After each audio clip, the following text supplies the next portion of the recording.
اهلا بيكم في جولات ميكو. احنا النهارده في لوس انجلوس، ولايه كاليفورنيا بالتحديد في امريكا الشماليه. وعلشان نعرف لوس انجلوس واللي هي بتحتوي على مكان اللي هو من احسن الاماكن اللي بتصنع السينما في العالم. بعد ما تجولنا في طبيعه كاليفورنيا، آن الأوان نتجول في أشهر ما تقدمه لوس أنجلوس للعالم، وهي السينما.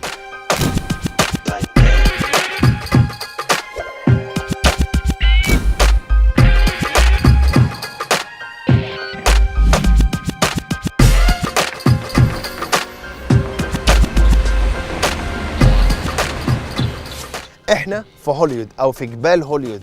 جبال هوليوود واللي هي الاول ما كانتش موجوده عشان السينما ولا عشان الفيلم، كانت موجوده علشان تبيع عقارات. كانت شركه حطت الكلمه بتاعتها هوليوود لاند عشان تبيع عقارات. بعد كده الموضوع اتغير واصبحت هي رمز من رموز السينما العالميه، وبتتكتب هنا على الجبال، وبتيجي الناس تتصور مع 9 حروف دولت من كل حته في العالم.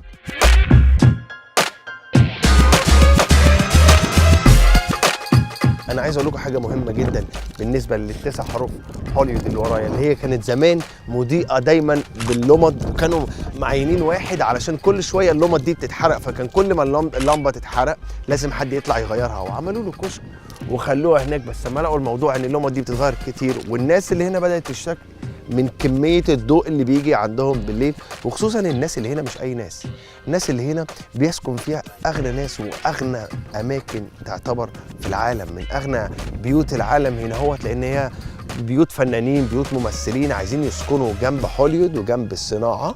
اختاروا المكان هنا بالتحديد وكاليفورنيا، وخصوصا لوس أنجلوس لحسن الجو. الجو هنا دايما في شمس على طول، وكمان لاختلاف الطبيعة اللي موجودة في كاليفورنيا. فهنا كانوا يقدروا يصوروا طول السنة. عايزين ينزلوا شتاء بيحطوا مية، عايزين يعملوا تلج بيعملوا شكل التلج. عندهم هنا هو كل الموارد الطبيعية اللي تقدر تساعدهم ان هم يعملوا افلام طول السنة. يلا بينا.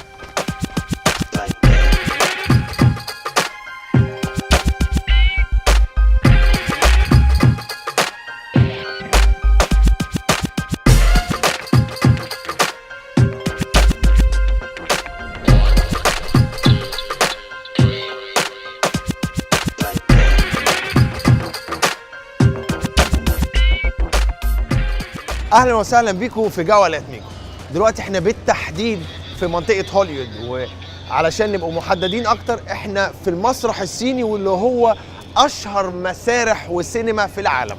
من قلب هوليوود والمكان اللي هم صدروا السينما للعالم، الناس اللي هم بداوا بحاجه اسمها ذا بيكتشرز، واللي هي الصور، حطوا صوره جنب صوره جنب صوره عشان يتكون الفيلم. انا جاي اخد صوري هنا هو من قدام المسرح الصيني، وهنخش جوه نتقابل مع ليفاي واللي هو المدير العام بتاع المسرح، واللي هيشرح لنا نبذه صغيره عن المسرح ذو التاريخ العظيم. يلا بينا.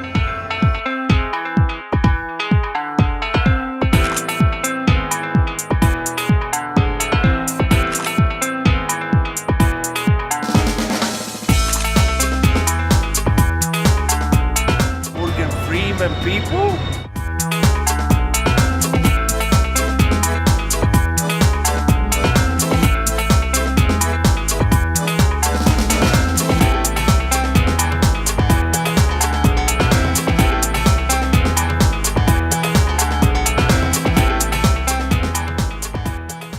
اهلا بيكم. احنا دلوقتي في المسرح الصيني، ومعانا المدير العام للمسرح ليفاي، واللي هيحكي لنا النهارده عن المسرح ازاي نشأته وازاي نشأ في هذا المكان طول الزمان. ليفاي, thanks again for inviting us, and please tell us about this magical place. Well, we're honored to have you here. So this is the TCL Chinese Theater IMAX. It's the biggest IMAX theater in the world. This is where 95% of the world premieres take place at. Everything from Star Wars, Titanic, Avatar, wow, Wizard of Oz, King Kong. They've all had their big premieres right here. Here, it all starts from here. Why is Chinese? Well, our original owner, Sid Grauman, he was very impressed with the beauty and grandeur of the Chinese architecture style. And so he chose that to be the theme of the theater, just a loosely based interpretation of it. Great, because when I come, I've seen all the details of the around the place here. It's amazing. And I say, why in the middle of Hollywood, in one of the best places that produces cinema and TV in the world, the most famous theater in America is Chinese. So I was wondering, I thought it's Chinese, but I didn't know the inspiration. And all the movies are like, they make their premiere here. Yep. Yeah, so a vast majority of the premieres take place here. So, like, for example, we recently had the premiere here for Game Night. So we had the stars of that film here, including Rachel McAdams and Jason Bateman. Last year, we saw premieres here for Jumanji, the new Jumanji movie with Dwayne Johnson, The Rock. And Kevin Hart. Yeah, and then Spider-Man Homecoming premiered here last year as well, too. So it's a huge part of the cinematic experience, you know, going on almost 91 years now.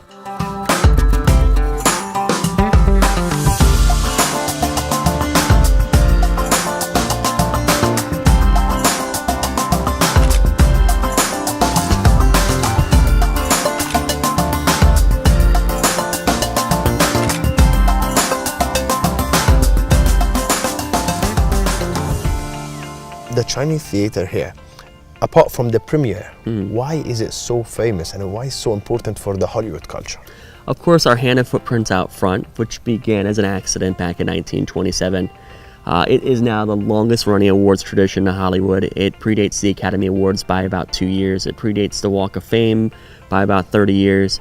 And it still is continued on to this day.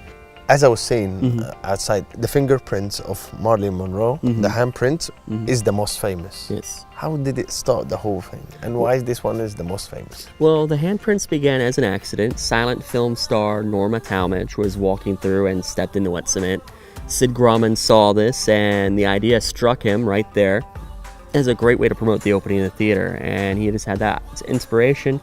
And he used it as a way to promote the theater, but also promote the careers of the actors and actresses, and producers and directors and so on and so forth in the movie industry. And it's, again, 91 years now.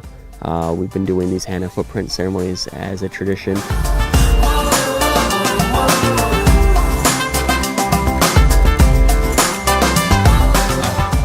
Most of the accidents that happen to do with the Chinese theater, they're all good accidents. Yep.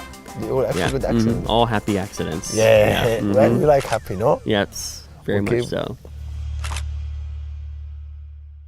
My ultimate question. Did you guys host any Oscars here? We did. We actually were the first theatrical venue that hosted the Academy Awards. We had them back in the 1940s. 44, 45, and 46, the Oscars were held here. 44, Casablanca won Best Picture inside this theater. So right here, where we're sitting at, was where our stage used to be, and Casablanca won Best Picture here. It was the 16th, 17th, and 18th Academy Awards. The first were across the street at Roosevelt. You know, of course, now they're held next door, but we were the first theater to host the Academy Awards. With all of these seats, can we still manage to have the same view? Because you how much is the capacity here? So we have 932 seats inside this theater, and one of the things that was very important to us when we became an IMAX auditorium was to make sure that everyone still had a great view of the screen. Whether you were in the front, the back, the side, or the middle, you get a great view of the screen. And with this many seats, with this size screen, everyone gets a great view of the screen. In fact, back in 2014, when Interstellar was opening up, right before it opened up, and the weeks leading up to it, the director, Christopher Nolan, came here to the theater, and he literally sat in every single seat throughout the entire auditorium, watching footage from Interstellar to make sure it was exactly what the audiences were going to get, exactly what he wanted them to get.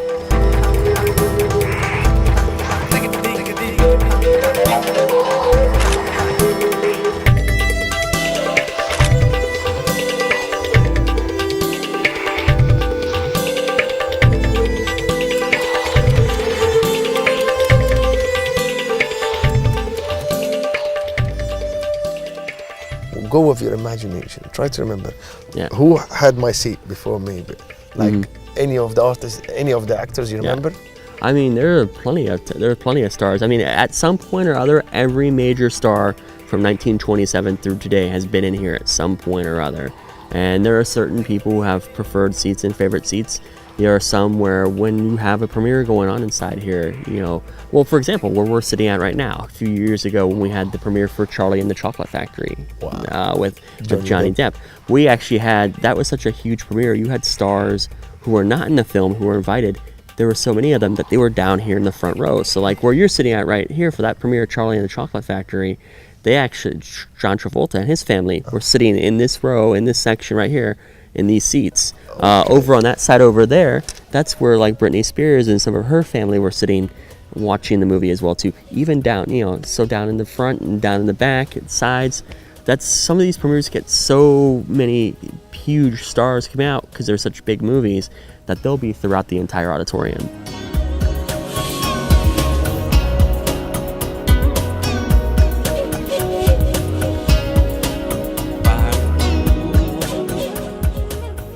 So this is my camera, let's see. Okay, all right. Take one with the main man. Cool. If you talk about Chinese theater, he's the main man.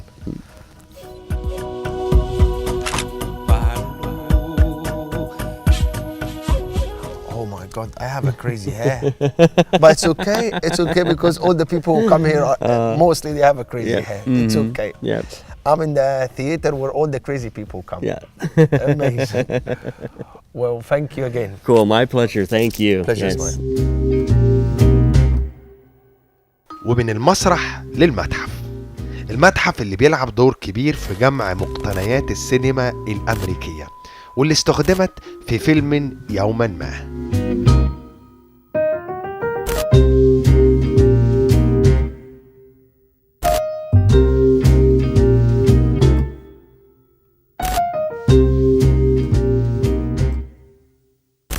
على فكرة دلوقتي احنا قاعدين هنا هوت في متحف هوليوود واللي هو فيه مقتنيات كتيرة من صناعة السينما على عبر العصور. معانا دينيل واللي هي مؤسسة وصاحبة المكان هنا هوت هتحكي لنا عنه. Hi Danielle, how are you? Hi, how are you, Miko? Very well. I'm so glad and honored to be here and thank you for the time. Despite I know how many channels you have today, you give us the time. Thank you so much. You're welcome. But before we start, I want to tell you, you are the second Miko that I have met in my lifetime. First one was the son of Marlon Brando, the very famous Academy Award-winning actor. Of course. And his name's Miko Brando. We went to school together. Check. And now I've met you. Yeah, I'm Miko Brando Jr. There you go.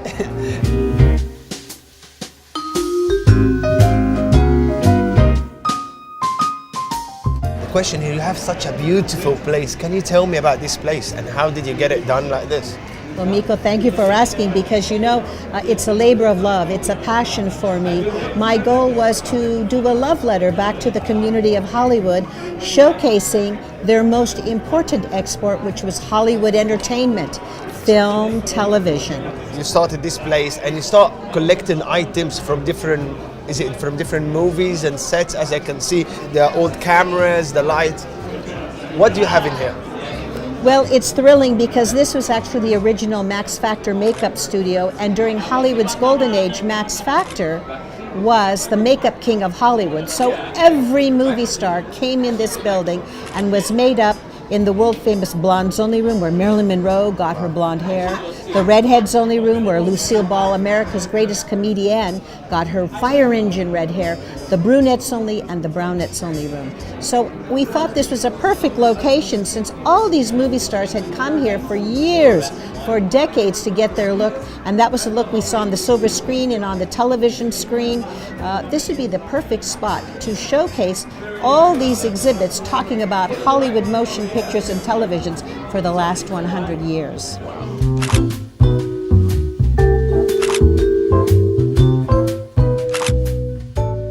How important was picking like all of these special items from different sets?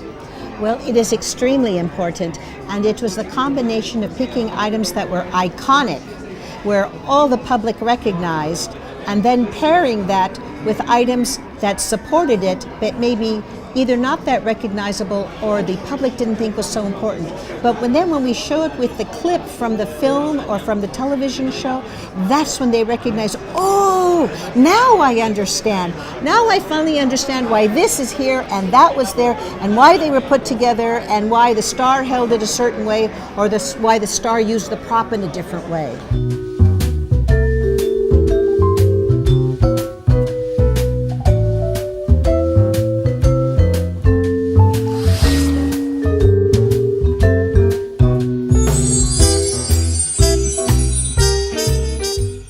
Are you guys affiliated with the Walk of Fame? Do you guys do all of the stars in the Walk of Fame? No, the Walk of Fame is a separate entity. It is with the Hollywood Historic Trust, but I am chair of the Hollywood Historic Trust. And we work with the Historic Trust and with the Chamber of Commerce here in Hollywood to do that. Because thanks to you as well, again, it was provided the service here to showcase how they do the star from beginning to an end. And I thought that might had a link with you guys, but Well, still. in a way, it does, Still. because we are the only location that has the exhibit of the Walk of Fame that shows the photographs of the celebrities receiving their Walk of Fame stars and to show how it is made. And so we are authorized to do that, and we're thrilled about that. It's time for a selfie. Let's do it. And people take selfies with phone, I take them off cameras. Fabulous!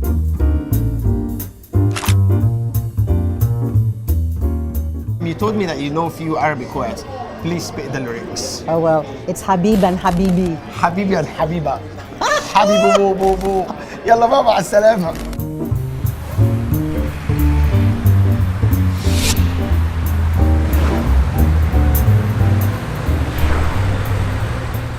I'll just introduce you a little bit in Arabic in a strange language so nobody understands. If you talk slowly, I'll understand. But if you go fast, I'll be lost. Okay. You understood that? No, because I wasn't Yeah, talking. actually, I did. Yeah. And shame on you. It was gibberish.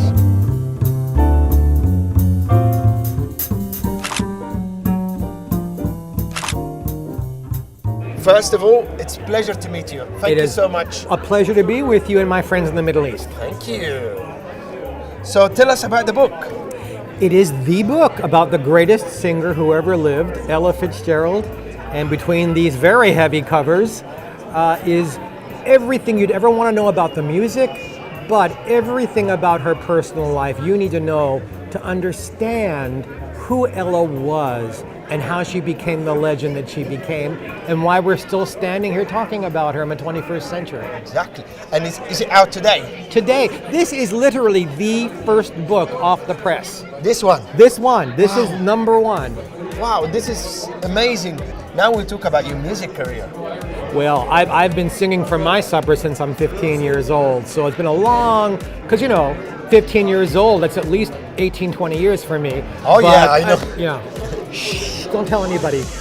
But I'm a jazz singer 17. also, Okay. and I'll be traveling all around America and hopefully maybe coming to your part of the world, singing Ella's canon and bringing her music forward. And Ella would want that. She wants people that you can, in this century now, buy a DVD or download a concert and still enjoy Ella Fitzgerald would please her so much. It's amazing because so many people didn't get to know about her that much.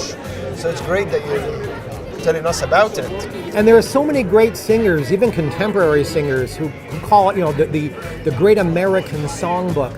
That was Ella Fitzgerald's idea of singing songbooks of the great American composers. She started all of that, and everybody has sort of glommed onto her train, following her lead, because she opened the doors on so many levels for African Americans in this country and around the world, for women. Yes. Ella became famous in the 1930s when African Americans did not have it easy, Yeah, and women did not have it easy. And around the world, still there are some troubles with those things. But she has shown that women are capable and can achieve and still be feminine and have respect for men. It's amazing. Well, Jeffrey, thank you so much. Thank you. I'll come and translate for them if they can't read it. Please, can you say any Arabic words? Salam alaikum. عليكم السلام ورحمة الله وبركاته.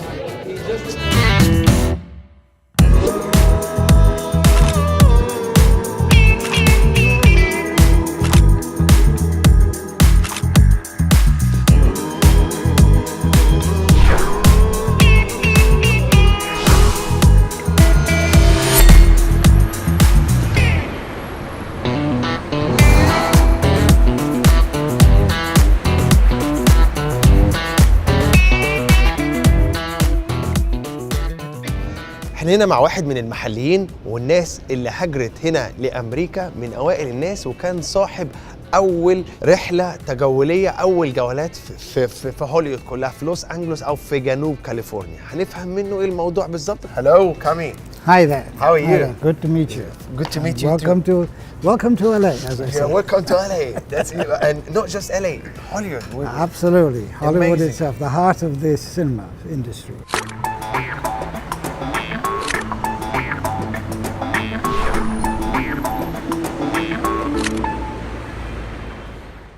The company started in 1935. That was the original company with the two little limos, and it was called Bud's Limo Service. But in 1968, we bought into the company. My partner bought into the company. He was my brother-in-law, actually, Vahid, and he started the new name of Starline.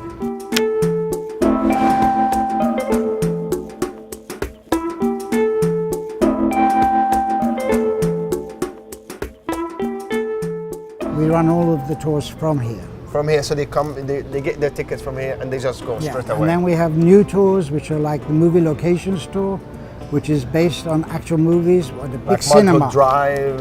Well, it's a mobile cinema, so Okay. we show the film and we take people to the locations where those that's films were important. done. We try to show people what Hollywood is like, what the film industry is like, and this is the real essence of what people come to see.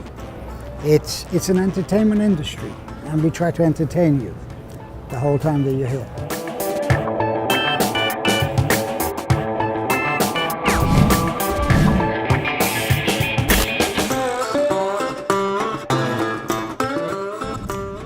اهلا وسهلا بيكم. دلوقتي احنا بناخد جوله هنا عشان الشمس مش موجوده، ممكن الدنيا تبقى ساقعه. حاطط البطانيه دي وان شاء الله هجيب مخده عشان اكمل.